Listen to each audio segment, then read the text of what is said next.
No no no no అలా జరిగి ఉండకూడదు.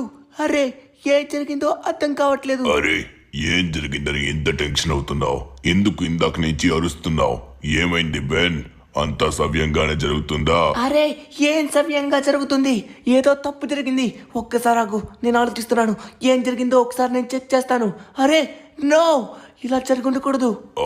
నువ్వంటుంది ఏంటో నాకు అర్థం కావట్లేదు. మనం ఎన్నాళ్ళు కష్టపడి నీ బెంటన్ వాచ్ లో ఉన్న ఏలియన్స్ కి మనం అవెంజర్స్ యొక్క పవర్స్ ని సక్సెస్ఫుల్లీ ఇంకా ఏం సక్సెస్ఫుల్లీ? అరే ఏం జరిగిందంటే నా వాచ్ లో ఉన్న ఏలియన్స్ అన్ని తప్పించుకున్నాయి. నో, ఒక్కొక్క దానికి ఒక్కొక్క పవర్ వచ్చింది. ఏం జరుగుతుందో ఏంటో. ఇప్పుడు నాకు స్వతంత్రం దొరికింది. అందులోని కొత్త శక్తులతో ఇన్నాళ్ళు నేను బెంటన్ గాడి వాచ్ లోని ఖైదీల